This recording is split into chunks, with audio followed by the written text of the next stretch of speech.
Udah capek jualan online, kerja keras tapi nggak kaya-kaya, apa nih yang salah?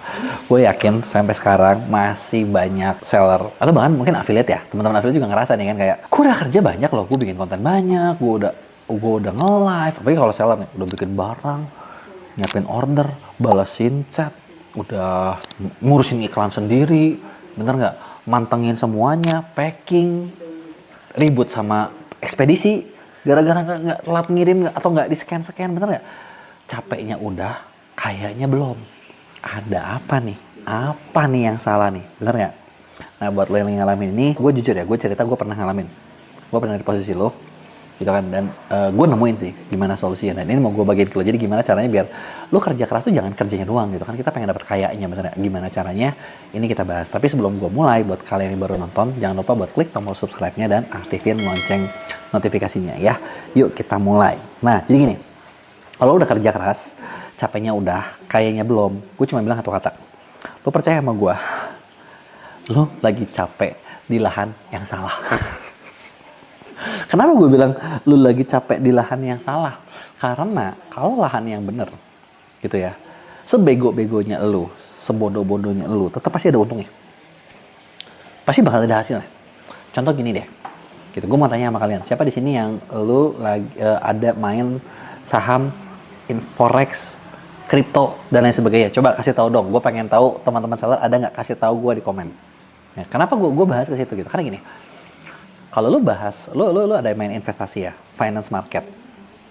Financial market itu sebenarnya kita ngerasa kayak apa ya? Mungkin ada yang bilang kayak trade spekulasi atau apa, tapi itu salah satu menurut gue yang paling jujur. Apa gue bilang jujur? Contoh gini, bursa saham ya IHSG Indo sekarang Januari itu lagi bagus. Ibaratnya kasarnya ya, lu asal beli, lu jual lagi, untung. Kenapa? Lagi bagus. Disebutnya lagi bullish, gitu ya. Pasar kripto kemarin-kemarin gitu, sekarang lagi jelek. Bener kan, maksud gue kan? Intinya ketika lagi pasar itu lagi bagus, sebodoh-bodohnya kalian tetap untung. Kalau kalian jago, untung banget. Ya kan gue bilang kalau lagi bagus. Tapi kalau lagi jelek atau udah jelek, yang bodoh udah pasti hancur. Bener ya? Yang pinter aja bisa jadi kena. Nyangkut, rugi, dan lain sebagainya. Jadi kalau lo ngerasa, aduh gue kenapa kayak gini? Udah, percaya sama gue, lu lagi sibuk di tempat yang salah. Ketika gue ngomong gini, pasti ada yang ngerasa gini, oh berarti kalau gitu platform yang gue ikutin salah nih. Apa di Shopee rugi, di TikTok rugi. Kalau lu ngomong kayak gitu, ini bukan platformnya. Tapi, pemilihan lahan lu jualannya yang salah. Maksud gue gimana lahan tuh? Nih, gue cerita ya. Kemarin, kalau merhatiin gue sempat bahas kayak gue bawa kreator ke China. Kreator yang gue bawa, ini semi-semi seleb. Ya. Ada satu orang yang memang udah, dia tuh ngafiliat, punya omsetnya bagus.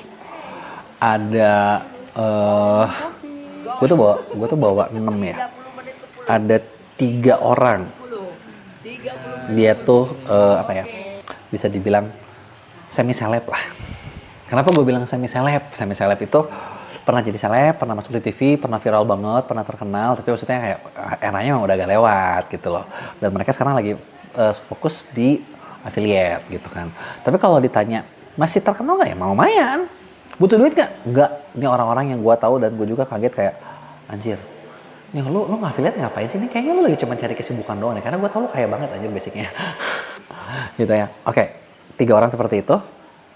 1 orang itu adalah influencer yang baru mau mencoba ke sini. Jadi kalau ini bukan seleb, ini bukan. 1 lagi, 1 kreator baru yang rising star yang kayaknya bakal jadi oke, gitu ya. Ini adalah komposisi tim yang gue bawa.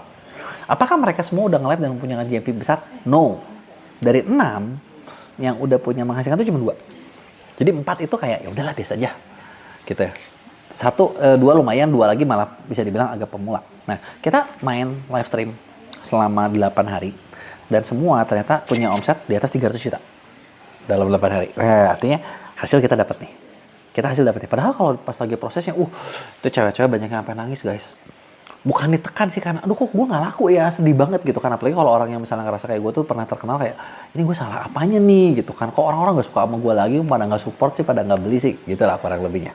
Oke, nah kenapa kayak gitu? Karena gini, di sini kita nemuin kayak kalau misalnya di e-commerce, lahan itu adalah produk. Produk yang lu jual tepat nggak? Ketika produk yang lu jual nggak tepat, susah. Ketika lu ketemu produk yang tepat, yang beberapa kali gue temuin di sini, itu begitu begitu teman-teman itu operator pada nge-live ya, langsung kayak 2 jam pertama ketemu 100 juta. 2 jam pertama doang. Kenapa? Produk. Lahannya tepat nggak? Kalau lu salah lahan. Kalau gitu gimana lahan yang tepat kok? Pasti ada yang nanya gitu. Lu pernah nggak riset? Jujur deh, sok ayo ngaku sama gue. Lu pernah nggak riset? Lu jual ini kenapa? Gue banyak banget ketemu seller yang kalau ditanya kenapa, gue udah turun temurun. Turun temurun artinya yang ngereset itu kakek buyut lu. Di zamannya laku. Gimana kalau sekarang udah kagak laku lagi? Apa kalau pernah ngereset lu cuma meneruskan? Nah, itu poin. Bener kan? Ada juga yang, ya udah sih, karena gue kebetulan adanya ini aja, gue cuma punya supplier ini. Ya, lu jadi seller cuma gara-gara ada barang doang. Itu mah lu juga yang repot. Bener ya? Lahan, itu nentuin. Produk, itu nentuin. Kalau produk yang lu jual salah, lahan lu nggak tepat. Industrinya salah gitu loh. Lagi banyak kan orang yang beli itu. Jangan-jangan barang yang lu beli memang nggak oke gitu loh. Ya, itu yang pertama. Yang kedua, mungkin lu jualan bisa ada laku, tapi marginnya terlalu tipis. Atau hampir nggak ada. Sebenarnya bukan tipis-tipis banget sih, tapi kalau dihajar ya lu tau lah ya, biaya admin kan kayak langsung push, tambah budget iklan, tambah segala macam, 30% hilang, hancur lebur gitu kan. Ditambah lu ngerasa gue mau bersaing sama pasar lain, dan persaingnya sama mana? Brand dari China. Udah, ini pengalaman karena gue kemarin ke China ya, terus gitu gue ngeliat yang jualan segala macam. Gue bukan ngebelain mereka, jujur gue bukan ngebelain mereka sama sekali. Tapi kalau misalnya gue mau jualan, gue nggak berani nantang head to head barang dari China. Kenapa? Ini gue kasih tahu ke lu ya, beberapa hal yang bikin kenapa di situ tuh kayak, mending jangan ditantang deh. Satu, mereka tuh kayak punya duit tidak terbatas karena ternyata, gue nanya ya, regulasi negaranya kalau lu bunga pinjaman buat bisnis itu cuma 1% cuy. Di kita, lu modal ke bank udah mahal. Ya, jadi kayak duit mereka tidak terbatas 1%, anjir. Bonus 1% memberani lah duitnya, bener nggak? Ini yang pertama. Yang kedua, jam kerja di mereka itu banyak perusahaan dari 9 ke 9 atau 10 ke 10, 12 jam. Terus orang kerja di sana itu, oh gajinya gede-gede kok. Enggak. Lu cek di Google, UMR Beijing aja itu cuma 5, sekian. Nah, lu ngerasa nggak bakal lebih mahal Jakarta? Dan jangan salah, jam kerja mereka 9 ke 9, 10 ke 10, kagak komplain. Terus 10 ke 10-nya itu bukan kayak orang Indo. Orang Indo tuh gimana? Begitu istirahat, pengennya diam 1,5 jam, ngobrolnya banyak, kerjanya dikit. Gue lihat langsung di kantor ByteDance, orang lagi makan, gue lagi makan di situ, ya. Gue belum kelar makannya, ada yang datang. Gue lagi makan duluan nih, dia ada yang datang, ambil makan, dia makan, gue belum kelar, dia udah kelar duluan. Udah lagi ke kantor, kerja lagi. Gue langsung kayak ngerasa, anjir, lu orang apa robot sih? Jadi kayak mereka tuh lebih efektif gitu loh. Pengiriman, mereka murah. Bener nggak? Udah gitu katanya masih ada subsidi kalau mereka ekspor. Tuh kan. Jadi kayak jangan dilawan deh. Kalau gitu gimana kok kalau gue jual barangnya sama? Lu harus menjual dengan keunikan yang berbeda. Jangan ngejual kayak gini. Mereka ngejual murah, lu jual murah juga. Ya lu jangan gitulah. Itu bingung namanya. Kalau lu udah nggak bisa bersaing di harga, lu bersainglah di value. Bikinlah cerita yang lebih bagus. Kan lu tinggal di Indonesia, lu tahu ceritanya orang Indonesia, lu bisa bikin cerita yang lebih relate daripada orang yang di sana, bener? Kalau lu udah tinggal di Indo terus lu nggak bisa bikin cerita yang lebih relate, lu nggak bisa bikin apa, itu lu yang salah berarti, oke? Nah itu yang kedua. Jadi lu rame, margin tipis. Yang berikutnya adalah lu nggak punya sistem. Nah kalau nggak punya sistem, ini juga repot. Karena kenapa? Ngandalin diri lu sendiri. Paling capek kalau kerja udah kalau cuma sendirian, berat. Lu harus bikin sistem supaya lu bikin super team, bukan jadi Superman.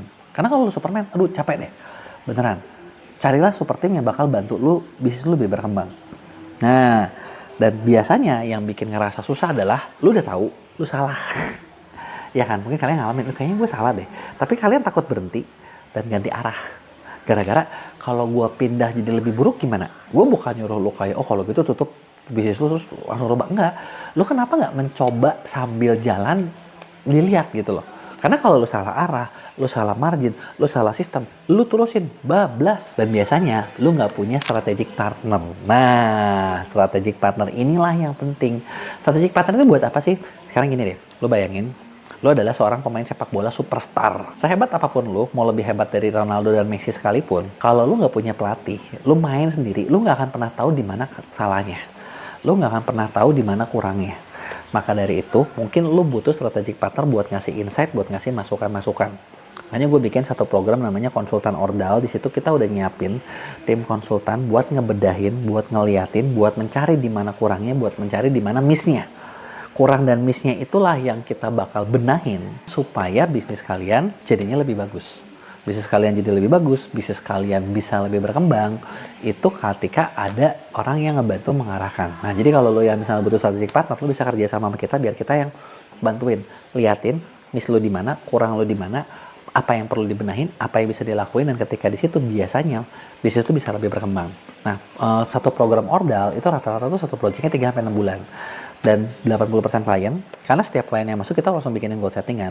80% klien yang kerja sama kita itu goalnya achieve. Jadi buat lo yang mau, cobain deh, lo kerja sama kita biar kita jadi strategic partner lo. Nah, kurang lebih kayak gitu. Kalau ada yang mau ditanyain, jangan lupa tulis di komen, bakal gue jawab di Q&A. Jangan lupa buat like dan share.